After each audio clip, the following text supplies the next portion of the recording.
제목을 따라가겠습니다. 누가 이 여자에게 돌을 던지는가? 누가 이 여자에게 돌을 던집니까? 가늠한 여자가 오늘 성경에 등장하고 있으나 이 성경은 왜 이렇게 이 말씀을 기록하고 있을까요? 디모데후서 3장 16절에는 모든 성경은 하나님께서 감동으로 기록하게 하셨습니다. 하나님께서 기록하게 하신 이 말씀 가운데 이 가늠한 이 여자 이야기가 기록되어 있습니다. 성경 말씀은 이렇게 기록하고 있습니다. 요한복음 8장 2절 말씀에 보게 되면 예수님께서 성전에서 말씀을 가르치고 계셨습니다. 이때 요한복음 8장 3절 말씀에 보게 되면 서기관 바리새인들이 등장합니다. 이 사람들은 당시 종교 지도자들입니다. 예수님 앞에 한 여자를 끌고 왔습니다. 하는 말이 이 여자가 음행 중에 현장에서 잡혀서 끌고 왔습니다. 그리고 가운데 세워놓았습니다. 그리고 하는 말이 서기관 바리새인들이 예수님께 다음 같은 말을 합니다. 요한복음 8장 4절에 말씀하시기를 이 사람들이 이렇게 말합니다. 선생이여, 예수님을 가리켜 선생이여 이렇게 부르면서 이 여자가 간음하다가 현장에서 잡혔나이다. 현장에서 붙잡힌 이 여자가, 그런데 한 가지 궁금한 것은 상대가 없습니다. 남자의 모습은 보이지 않습니다. 어디 갔을까요? 성경 말씀은 계속해서 이렇게 강조하고 있습니다. 요한복음 8장 5절의 말씀을 보게 되면 이 사람들이 계속해서 서기관 바리새인들이 예수님께 다음 같은 말을 계속합니다. 모세의 율법에 이러한 여자를 돌로 치라 명하였거니와 선생은 어떻게 말하겠나이까? 이렇게 말합니다. 이렇게 말하면 예수님을 고발할 조건을 얻고자 하여 예수를 시험함이라, 이렇게 성경은 말씀하고 있습니다. 이어서 요한복음 8장 6절 말씀을 보게 되면 예수님께서 이 말을 들으시고 성경 강조합니다. 몸을 굽히사 손가락으로 땅에 글을 서셨습니다. 그리고 요한복음 8장 7절 말씀을 보게 되면 예수님께서 몸을 굽히고 계시던 예수님이 일어나셔서 예수님께서 여자를 고발하는 이 사람들을 둘러보시면서 너희 중에 죄 없는 자가 먼저 돌로 쳐라. 그리고 다시 요한복음 8장 8절에 다시 몸을 굽혀 땅에 손가락으로 글을 쓰셨습니다. 8장 6절에도 손가락, 8장 8절에도 손가락이라는 대단히 강조하는 단어가 기록되고 있습니다. 기억하시면 좋겠습니다. 성경 말씀은 계속해서 이렇게 강조하고 있습니다. 예수님께서 글을 두 번 서시는데 신약 성경에 예수님께서 이 땅에 오셔서 글을 두 번 서신 기록이 오늘 본문에 있습니다. 친히 글을 두 번 서셨습니다. 요한복음 8장 9절 말씀에 보면은 또 이렇게 기록을 하고 있습니다. 이 말 들었던 손에 돌들을 들고 있던 이 사람들이, 가늠한 여자를 치려고 했던 이 사람들이 양심의 가책을 느껴 한 사람씩 한 사람씩 떠나가 버립니다. 참고로 말씀드립니다. 양심의 가책을 느껴, 이 말은 요한복음 8장 9절에 번역은 양심의 가책을 느껴, 이 말은 원문에는 없습니다. 번역 과정에서 양심의 가책을 느껴 추가로 번역하는 과정에서 기록이 되고 있습니다. 히브리어, 헬라어, 구약은 히브리어로 원문이 되어 있고 신약은 헬라가 원문입니다. 헬라에는 양심의 가책을 느끼라는 말씀은 없습니다. 그들이 왜 다 떠나버릴까요? 무엇 때문에? 예수님이 땅에 글을 서신 것을 보았기 때문입니다. 그 글씨가 무엇일까요? 성경 말씀은 계속해서 이렇게 말씀합니다. 요한복음 8장 10절 말씀을 보게 되면 예수님께서 이 여자에게 이렇게 물으십니다. 10절 말씀에 말씀하시기 전에 9절에 보면 다 떠나버리고 오직 예수와 여자만 남았더라. 두 사람만 남았습니다. 이때 예수님께서 하시는 말씀이 요한복음 8장 10절에 여자여 너를 고발하던 그들이 어디 있느냐 물으셨습니다. 그리고 너를 정죄한 자가 없느냐 물으셨더니 이 여자가 오늘 본문 마지막 구절인 11절에 하는 말이 주여 없나이다 했더니 예수님께서 이렇게 말씀합니다. 나도 너를 정죄하지 아니하노니 가서 다시는 죄를 범하지 말라. 이 말씀이 전체적인 내용입니다. 여기서 궁금한 것은 이 서기관 바리새인들이 왜 가늠한 여자를 잡아서 끌고 예수님 앞으로 데리고 왔을까요? 이 여자를 위해서입니까?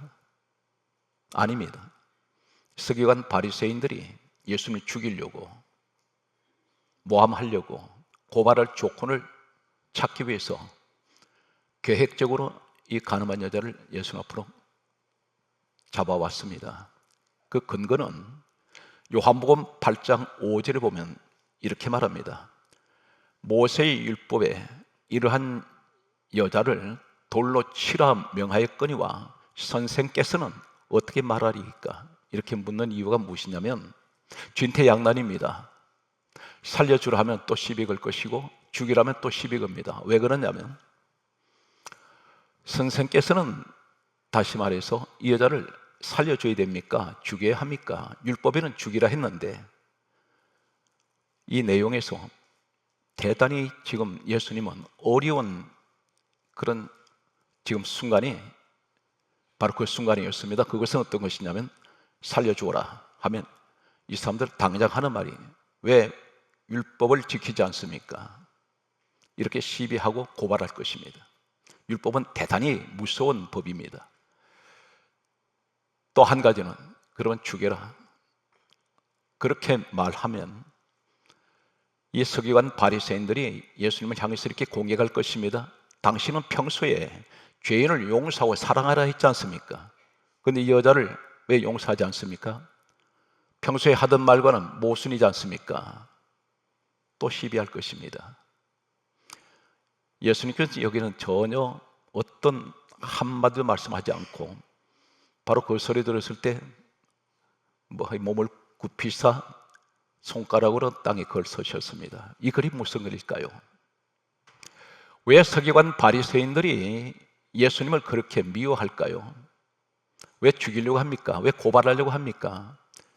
예수님은 그들이 가장 싫어하는 율법을 계속 지키지 아니하셨습니다. 성경 말씀을 보게 되면 이렇게 기록을 하고 있습니다. 출애굽기 20장 10절에 보면 특별히 안식일을 관해서 율법은 대단히 엄격하게 말씀하는데 안식일에 아무 일도 하지 말라 율법은 그렇게 정해져 있습니다. 출애굽기 31장 14절에 보게 되면 안식일에 지키지 않는 자는 모두 죽여라 이것이 법입니다. 그런데 예수님께서 안식일 날 귀신 들린 사람을 많이 고치시고 병자들 많이 고쳤었습니다. 몇 가지를 열거하면 마태복음 12장 1절에 보게 되면 예수님께서 제자들을 데리고 밀밭 사이로 지나가시다가 이날이 안식일입니다. 제자들이 시장에서 이삭을 잘라서 먹었습니다. 이 광경을 본 유대인들이 예수님께 시비를 합니다. 왜 안식일날 이삭을 잘라 먹습니까? 안식일날은 아무리 배가 고파도 이삭을 잘라 먹으면 안 됩니다. 당시 그것이 율법이었습니다. 마태복음 12장 10절에 보면 안식일날 예수님께서 손 마른 병, 손에 병을 가진 사람을 치료해 주셨습니다. 사람들이 계속해서 예수님께 왜 안식일날 당신 일합니까? 왜 병을 고칩니까? 시비를 계속합니다. 마가복음 1장 21절에 보게 되면 귀신 들린 사람을 안식일날 예수님이 고쳐주셨습니다. 이 서기관 바리새인 종교 지도자들은 볼 때 율법을 철저하게 지키는 사람들은 예수님의 눈에 가시가 되었습니다. 반드시 어떤 구실을 붙여서 예수님을 죽이려고 했습니다. 성경은 누가복음 13장 10절에 보면 18년 된 귀신 들려서 꼬부라져 버린 한 여자가 허리를 펴지 못할 때 예수님께서 안식일날 귀신을 쫓아내시고 꼬부라진 이 여자를 허리를 바로 고쳐주셨습니다. 이 날이 안식일입니다. 요한복음 5장 9절 말씀을 보게 되면 38년 된 베데스다의 연못가에 누워있던 이 병자를 안식일날 고쳐주셨습니다. 마태복음 12장 14절의 말씀에는 지금 예수님 앞에 간음한 여자를 잡아다가 끌고 온 이 바리새인 이 사람들이 이렇게 말하고 있습니다. 어떻게 하면 예수를 죽일까 의논했습니다. 이러한 과정에서 예수님께서 땅에 무슨 글을 서셨길래 손에 돌 들고 있던 무수한 이 무리들이 한 사람씩 다 떠나버렸을까요? 무슨 글을 서셨을까요? 예수님께서 오늘 요한복음 8장에 기록된 이 사건은 지금으로부터 약 2000년 전의 사건입니다. 그런데 전 세계 각처에서 예수님께서 이 사건이 있고 난 후에 모든 학자들은 여러 가지 논쟁을 했습니다. 도대체 예수님이 글을 서셨는데 이 글이 무슨 글일까? 학자들 사이에 의견이 분분했습니다. 그런데 오늘 이 요한복음 8장의 간음한 여인의 사건은 율법에 관한 사건입니다. 여자가 끌려온 것도 율법 때문에 끌려왔고 예수님께 계속해서 시비하는 것도 율법을 가지고 시비하고 있습니다. 이러한 사실로 미루어서 대다수의 학자들은 2000년 동안 계속해서 논쟁했던 그 결과는 십계명을 땅에 기록하셨을 것이다, 이렇게 말하고 있습니다. 예수님께서 이 땅에 오셔서 두 번 손가락으로 글을 서셨는데 그렇다면 구약에 하나님께서 두 번 글을 서셨습니다. 똑같은 사건에서 두 번 글을 서시는데 그런데 과연 예수님 사건과 구약에 하나님께서 글 서신 사건하고 무슨 관계가 있을까요? 참고로 말씀을 드리겠습니다. 우리 예수님이 누구십니까? 빌립보서 2장 6절에 근본 하나님 본체가 되십니다. 우리 예수님이 이 땅에 오실 때 하나님 아들로 오셨는데 그분이 근본 하나님 본체시라고 말씀하고 있습니다. 전 성경은 누구를 위해서 기록했습니까? 구약 성경, 신약 성경 66권 전체는 요한복음 5장 39절에 이 성경은 예수님 말씀하시길 내게 대하여 증언하는 것이다, 예수님 이야기라는 것입니다. 구약은 신약에 오시는 예수 그리스도의 예언적인 사건들입니다. 신약은 예수님 실체가 되신 예수님 오셨습니다. 강조했습니다. 구약 성경은 약 1500년 동안 기록되었습니다. 신약은 약 100년 동안 기록되었습니다.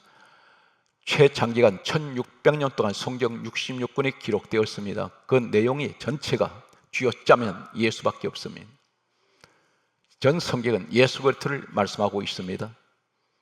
참고로 말씀드리면 하나님께서 두 번 글을 서신 구약 성경의 이 사건은 모세 시대에 일어났던 사건인데 예수님 하시는 말씀은 요한복음 5장 46절에 모세는 내게 대하여 기록했다, 예수님께서 그렇게 말씀하셨습니다. 그러면 신약에 하나님 본체 되시는 예수님 오셔서 두 번 손가락으로 서셨는데 구약에 두 번 글 선 사건이 어떤 것일까요?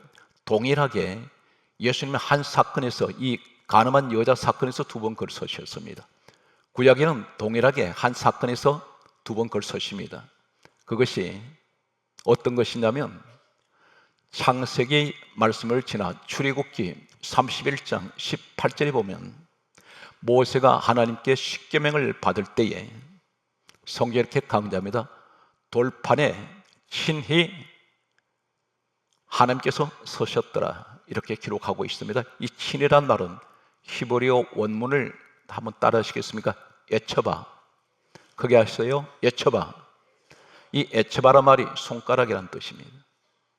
근데 에처바란 똑같은 이 손가락을 어디다 사용하느냐면 똑같은 에처바 히브리어를 사용하고 있는 내용을 소개합니다. 레위기 4장 6절에 보면 손가락, 이 말이 에처바로 나옵니다. 똑같은 히브리 원문에 똑같습니다. 레위기 14장 16절에도 손가락이란 말이 에처바입니다. 시편 8편 3절에는 주의 손가락, 이 말이 에처바입니다. 예수님이 손가락으로 글을 쓰셨습니다.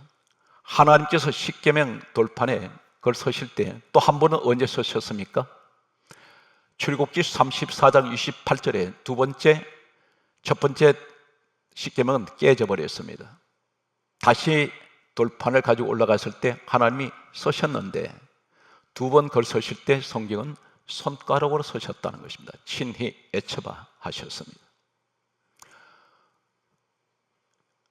예수님께서 땅에 십계명을 서셨다면 손에 돌 들고 있던 사람들이 그걸 다 바라보고 있습니다. 십계명은 어떤 내용입니까? 1계명부터 3계명까지는 하나님에 관한 계명입니다. 나 외에 다른 신을 두지 말라. 땅이나 땅 밑에나 물속에나 하늘에 아무 형상도 만들지 말라. 나 외에는 신이 없느니라. 다른 신에게 절하지 말라. 이 계명이 십계명 가운데 1계명에서 3계명입니다. 네 번째 계명은 안식일을 거룩하게 지켜라. 다섯 번째는 내 부모를 공경하라. 여섯 번째는 살인하지 말라. 일곱 번째는 간음하지 말라. 여덟 번째는 거짓 증거하지 말라. 열 번째는 내 이웃의 소유를 탐내지 말라. 십계명을 기록하실 때 사람들이 보았습니다. 그리고 일어나셔서 하신 말씀이 너희 중에 죄 없는 자가 있거든 먼저 돌로 쳐라. 이 말이 무슨 말인지 아십니까? 이 여자는, 너희들이 돌로 치려고 하는 이 여자는 간음한 한 가지 때문에 너희들 돌로 치려고 하는데 너희들은 십계명을 얼마나 범했느냐? 율법은 613가지로 되어 있습니다. 이 모법이 바로 십계명입니다. 이 10가지 십계명에서 613가지가 율법이 만들어졌습니다. 예수님께서 그들에게 하시는 말씀은 너희들이 저 여자를 칠 자격이 있느냐?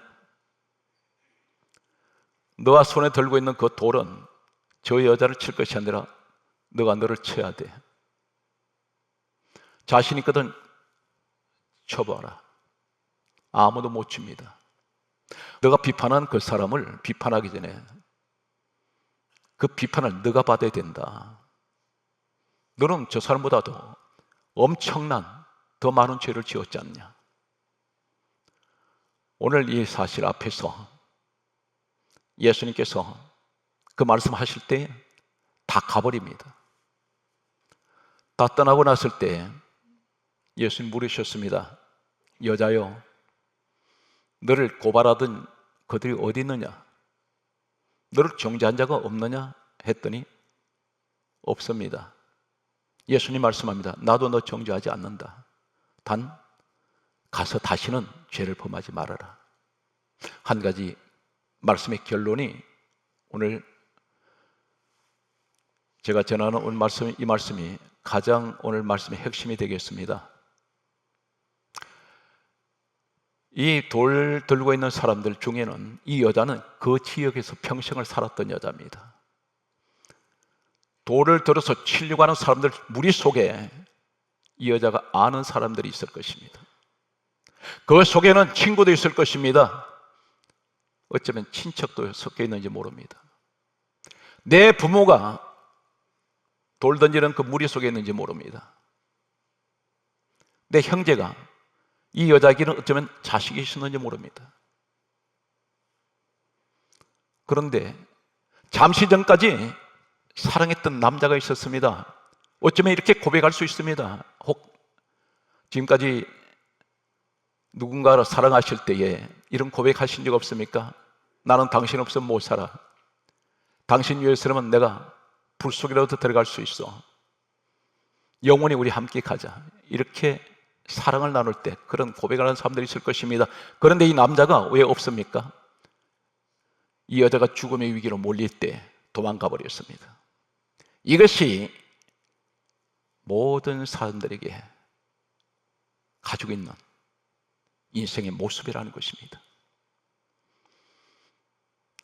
이 여자가 죄를 지었다는 것 때문에 한 사람도, 어쩌면 친구도, 친척도, 형제도, 자식도, 부모조차도 가까이 오지 않습니다. 우리 인생이 그렇습니다. 인생 살다 보면 내가 어려워지고 힘들어질 때 친척들도 멀어집니다.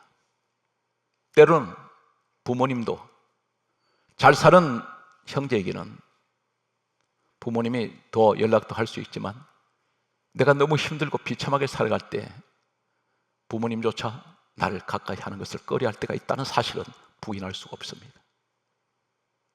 그런데 가장 중요한 것은 예수님만 그 자리에 계셨습니다. 다 떠났습니다. 우리가 인생의 마지막 죽음 앞에 설 때에 내 주변에는 아무도 나와 함께 죽음의 자리에 같이 갈 수 있는 사람 아무도 없습니다. 오직 주님밖에 안 계십니다. 주님 그 자리에 계시면 돌 맞습니다. 그런데 주님은 돌을 맞는 것을 아시면서도 이 여자 지켜주셨습니다. 성경에 강조합니다. 요한복음 8장 9절에 오직 예수와 여자만 남았더라. 이것이 우리 인생의 마지막 모습이라는 것입니다. 지금까지 많은 사람들 만났을 것입니다. 그런데 그 정든 사람들, 사랑했던 사람들, 한때는 이 사람 없으면 못 살 것 같았던 사람들이 지금은 주변에 다 떠났습니다.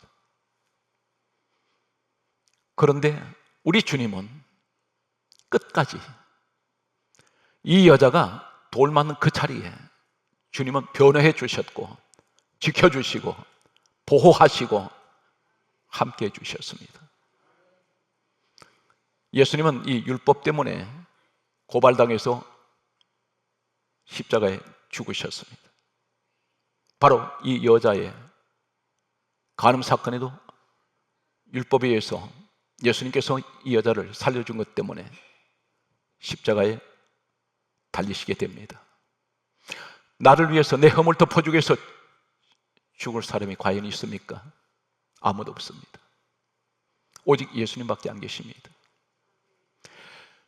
주님은 이 가늠한 여자처럼 내가 실수하고 넘어지고 수없이 죄를 지었어도 주님께서는 이 가늠한 여자에게 하신 말씀같이 죄를 지적하지 않습니다.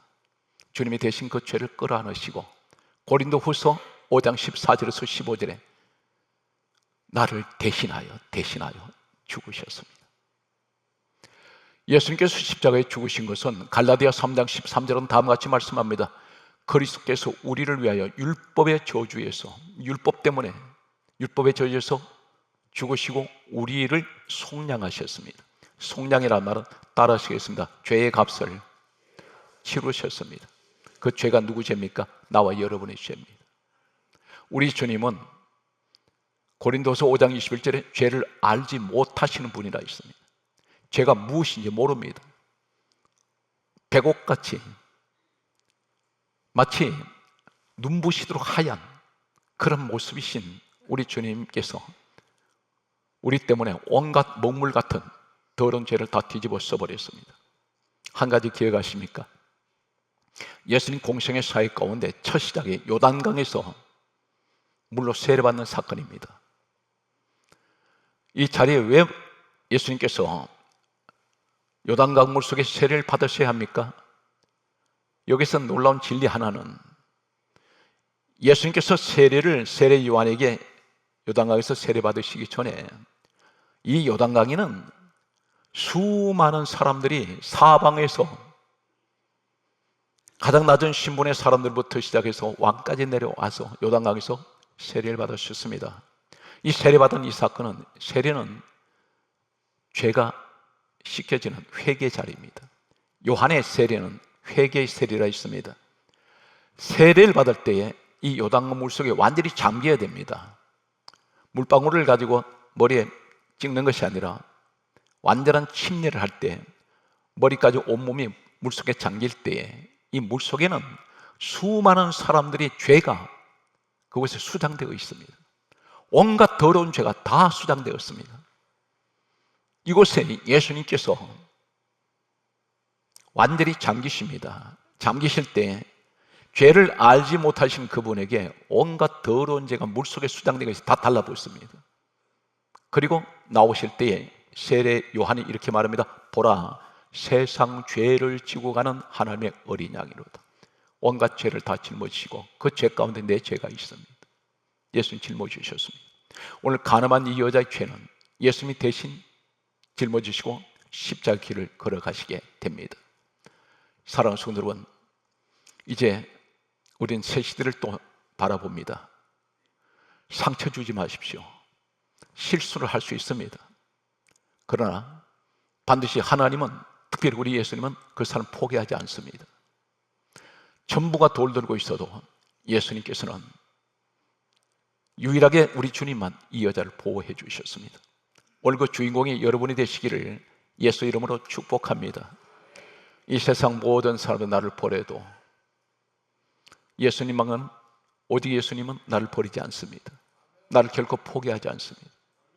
수없이 넘어지고 실패해도 우리 주님은 베드로 같은 사람 예수님 부인하고 저주했어도 주님 다시 찾아가셨습니다. 그리고 그 사람 부르셔서 성령 받게 하시고 최고의 수제자 중에 수제자로 이 베드로를 세우시는 모습은 오늘 우리에게 말씀합니다. 지금까지 우리는 수많은 사람에게 상처 주었습니다. 이제는 얼마 남지 않는 우리 생명이 다하는 날까지 진정한 예수 그리스도의 심장을 갖고 예수의 마음을 갖는, 마태복음 11장 29절에 예수님은 온유하시고 겸손하시다 있습니다. 주님의 인격을 가지는, 주님의 성품을 가진 여러분이 되셔서 특별히 여러분 가정에, 범사에 크신 하나님의 은총이 함께 하시기를 주 예수님으로 축복합니다.